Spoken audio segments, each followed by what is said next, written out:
प्यारे विद्यार्थियों, सुभाषीष, मैं शमशेर सिंह आज कक्षा 8 के इस वीडियो के साथ फिर उपस्थित। आज हम पढ़ रहे हैं संस्कृत का चतुर्थ पाठ है सदैव पुरतो निधेहि चरणम। हमेशा पवित्र करके ही चरण रखो, अर्थात भूमि को देखकर ही अपने चरण रखो। श्रीधर भास्कर वर्णेकर द्वारा विरचित प्रस्तुत गीत में चुनौतियों को स्वीकार करते हुए आगे बढ़ने का आह्वान किया गया है। इसके प्रणेता राष्ट्रवादी कवि हैं और इस गीत के द्वारा उन्होंने जागरण और कर्मठता का संदेश दिया है। अब हम पाठ शुरू करते हैं। चल चल पुरतो निधाई चरणम, सदैव पुरतो निधेहि चरणम। गिरिशिखरे मनु निज निकेतनम, विनेवयानम नगारोहणम।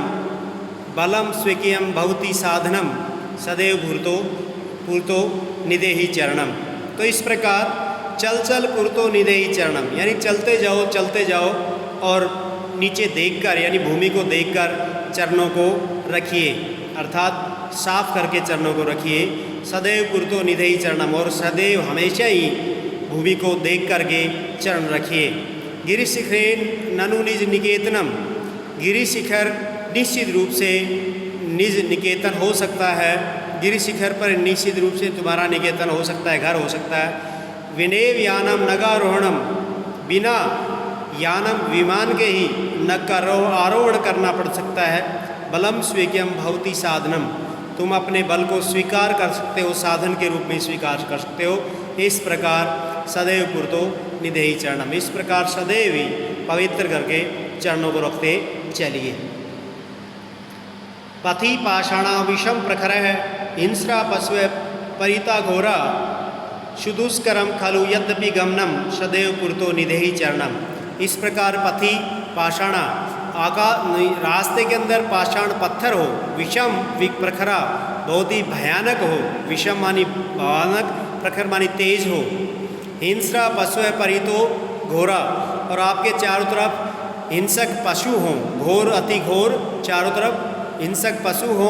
दुष्करम खलु यद्यपि गमनम, तुम्हारा चलना बहुत ही दुष्कर हो, बहुत ही मुश्किल हो, फिर भी सदैव पुरतो निधेहि चरणम, फिर भी सदैव ही पवित्र करते हुए रास्ते को और फिर चरण रखना चाहिए, साफ करके चरण रखना चाहिए।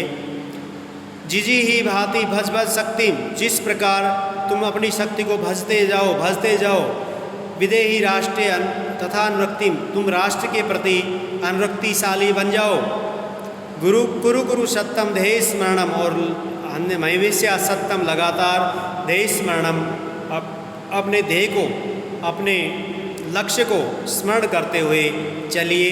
और सदैव पुरतो निधेहि चरणम, और इस प्रकार सदा ही अपने चरणों को रखते हुए पवित्र करते हुए चलिए। तो प्यारे विद्यार्थियों, इस प्रकार ये काव्यात्मक पाठ तुम्हारा संस्कृत का पूर्ण हुआ। इसके प्रश्न हम आगे करवाएंगे। धन्यवाद।